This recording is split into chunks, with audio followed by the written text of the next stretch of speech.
Hey guys, this is Troy, and a lot of you often request for me to show off my garden, and today is a particularly beautiful day and wanted to show it off, so here we go. I've got some front beds of hostas and liriope. Aren't they beautiful? They're in bloom today. And then up front I've got a bunch of vinca, some boxwood, and a ton of hostas. And this is my dogwood tree that blooms in early spring. I always love caladium, and I do a vinca vine. There's also a vinca plant, vinca flower, vinca plant, and a couple trees as well. Love some perennials, so I always try to put some color in. So you'll see some daisies, some foxglove, some grasses, some hosta. This is my weeping mulberry tree. It's so cool. It's like a reverted umbrella, which is really nice. And this is like the hosta and the fern haven. So I plant the sick hostas back here that didn't make it in the front yard, and they go to the backyard, and do a bunch of coleus here in a nice circle underneath the pine tree, which is beautiful. Got crazy amounts of ferns over here, and a couple hostas right underneath the Japanese maple tree, which just go huge because they're trying to compete for light from the ferns. And then here's my side yard that I have with some hostas and some daylilies and a few other plants as well. My yard's been on the Home and Garden tour 6 times. Those are some plaques from it, really nice. Got a little raised patio over here. And I love corn plants and I love caladium. It's just such a colorful plant and beautiful leaves and foliage and stuff.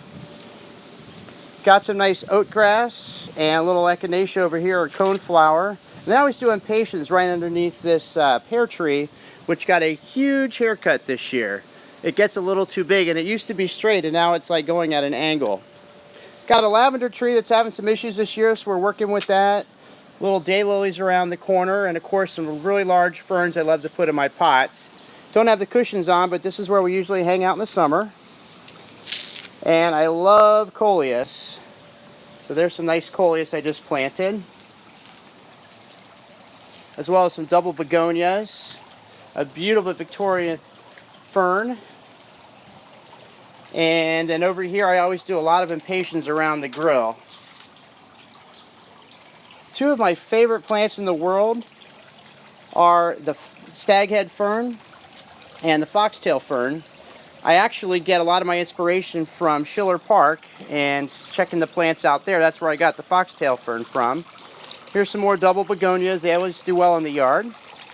And my adorable fountain. Love the sound of this. And we moved last year, moved the bird bath into the far back and the fountain up front so we could hear it.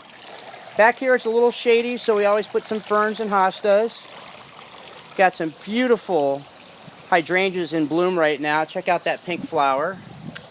And then, of course, some of my favorite coleus garden. I always put a ton of color in the garden, as much as I can, because I have so much green. A couple little lawn ornaments. You got to have some tchotchkes. This is a little bird bath my friend Scott gave me. Love that, from a couple years ago. Do some natural grasses. These actually grow and have huge flowers that come off of it. And then I love my echinacea. So coneflowers, but echinacea, and they just bloom everywhere. Love Shasta daisies, so I have a bunch of those. Some sedum, and my 3 spruce trees that used to be 6 feet tall and now they're 20 feet tall. Aren't they cool? And then this is a really cool tree. This is my paperbark maple. And the paperbark maple is named because of the bark that falls off it like paper. And that, of course, is the beautiful cherry tree, which was a little sick last year, back of my house, and then the pear tree. This guy is the ginkgo tree, and we'll come back to him, but that's one of the oldest trees in the earth, so really, really cool tree. Over here, some more spruces, and a garden that I redid after some daylilies here is my rock garden. And the rock garden was cactus, and it kept on biting me in the butt every time I cut the grass when I tried to bring the lawnmower out. So I switched it to more of a prehistoric garden with lots of rock from our local quarry, and then I did a bunch of succulents. And these are actually tiles that I put into circles that are blooming right now with some really cool yellow and white flowers. And then these are my succulents that I love so much, the little succulent pizzas and a couple tropical trees that are usually outside, but they're doing well, or inside, they usually do well outside. Here's my yucca plant that had a 10-foot flower. It's not flowering this year. And a bunch of daisies. This is kind of my natural garden that goes along the back path here with an area that my dad and I put bluestone down last year to cover the pond because the fish weren't doing real well.